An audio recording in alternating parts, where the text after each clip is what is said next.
एकत्रित हुए हैं और अब की बार की थीम रखी गई है hepatitis let's break it down. और अब की बार का जो गोल है वो ये रखा गया है कि सन 2030 तक जो हमारा हेपेटाइटिस है उसको एलिमिनेट करना है। तो इसकी शुरुआत मैं एक शायरी से करना चाहूंगी कि जिंदगी में कुछ पाना हो तो खुद पर एतबार रखना, जिंदगी में कुछ पाना हो तो खुद पर एतबार रखना, सोच पक्की और कदमों में रफ्तार रखना, मिल जाएंगी मंजिलें तुमको एक दिन, मिल जाएंगी मंजिलें तुमको एक दिन, बस खुद पर एतबार रखना। बात करते हैं हेपेटाइटिस होता क्या है। जो हमारा हेपेटाइटिस है वो ग्रीक वर्ड के दो शब्दों से मिलकर बना है, हिपेट और आइटिस। जो हमारा हिपेट होता है उसका अर्थ होता है लीवर और जो आइटिस है उसका अर्थ है इन्फ्लेमेशन, यानी कि जो हमारा लीवर है उसमें जब हमारा इन्फ्लेमेशन हो जाता है तो उसको हम हेपेटाइटिस बोलते हैं। अब हम बात करते हैं कि जो हमारा हेपेटाइटिस है वो कितने टाइप का होता है। तो सबसे पहले हमारा आता है वायरल हेपेटाइटिस। जो हमारा वायरल हेपेटाइटिस है वो mainly hepatitis A virus, B virus, C virus, D virus, E virus और कभी कभी ये साइटोमेगाली वायरस और इपिस्टिक बार वायरस की वजह से भी देखने को मिलता है। अब हम बात करते हैं बैक्टीरियल हेपेटाइटिस, यानी ऐसी हेपेटाइटिस जो बैक्टीरिया के द्वारा होती है। इसमें मेनली इकोलाई बैक्टीरिया जो हमारी होती है वो रिस्पॉन्सिबल होती है।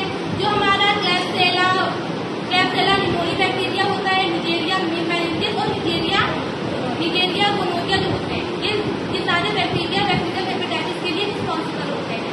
तीसरा होता है टॉक्सिक और ड्रग इंड्यूस्ड हेपेटाइटिस, यानी कि हम कोई भी ड्रग है, कोई मेडिसिन है, उसको हम एक्सेसिव अमाउंट में यूज करते हैं। डॉक्टर ने जितनी प्रिस्क्राइब की उतना रोज यूज न करके हम अपनी मर्जी से उसका सेवन कर रहे हैं। इसकी वजह से भी हमारा लीवर डैमेज हो जाता है और हेपेटाइटिस देखने को मिलता है। चौथा होता है एल्कोहलिक हेपेटाइटिस, यानी कि जो लोग एक्सेसिव अमाउंट में एल्कोहल का कंजप्शन करते हैं उनमें भी हेपेटाइटिस हो जाता है और जो हेपेटाइटिस एल्कोहल की वजह से होता है उसे एल्कोहलिक हेपेटाइटिस कहते हैं। इसके लिए मैं एक शायरी बोलना चाहूंगी कि शराब की बोतल दिखाकर क्यों अपने लीवर को चिढ़ा रहे हो, शराब की बोतल दिखाकर क्यों अपने लीवर को चिढ़ा रहे हो, सोए हुए शैतान को जगाकर क्यों अपनी मुसीबतें बढ़ा रहे हो।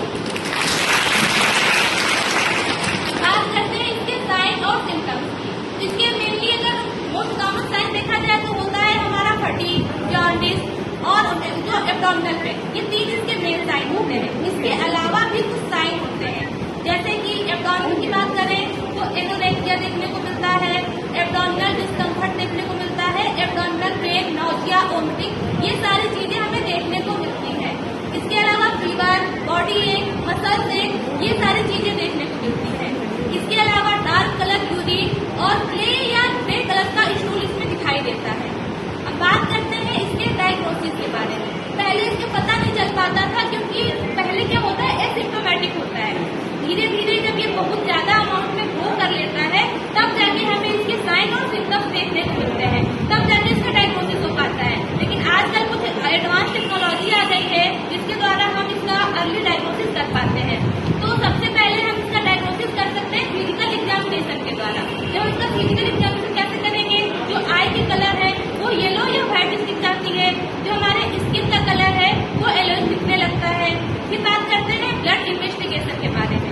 ब्लड इन्वेस्टिगेशन में हम LFT कराते हैं जिसके द्वारा हमारे अंदर बिलिरुबिन कितना है, SCOT लेवल कितना है, SGPT लेवल कितना है, इन सबको हम देख लेते हैं।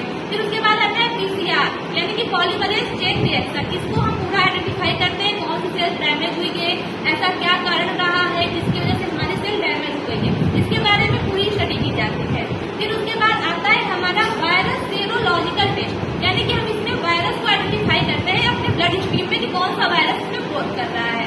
फिर उसके बाद अगर इन सब चीजों से भी हम आइडेंटिफाई नहीं कर पा रहे हैं तो हमारा होता है लीवर बायोप्सी, यानी कि हमारे जो लीवर सेल्स है उनमें कहीं एब्नॉर्मल ग्रोथ तो नहीं हो रही है, इन सबको आइडेंटिफाई करते हैं। एक इसका स्क्रीनिंग टेस्ट कराते हैं USC, ये हिपेटोमेगाली को जो होता है उसको आसानी से हम इसमें विजुअलाइज कर लेते हैं। फिर इसके बाद हमारा आता है ट्रीटमेंट और प्रिवेंशन के बारे में।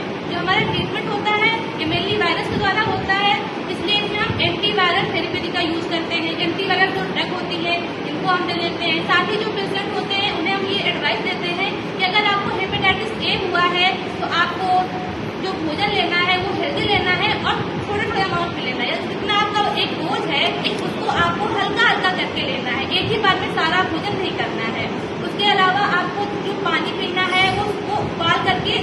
ठंडा करके पीना है, क्योंकि दूषित भोजन और दूषित पानी की वजह से भी हमारा हेपेटाइटिस हो जाता है।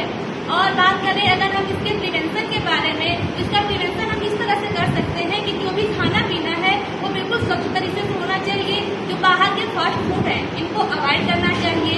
ऑयली सब्सटेंस या फिर ज्यादा तीखा जो लोग खाना पसंद करते हैं, जैसे कि मोमोज की चटनी को लोगों को बहुत पसंद होती है, फिंगर वगैरह, ये सारी चीजों को अवॉइड करना चाहिए।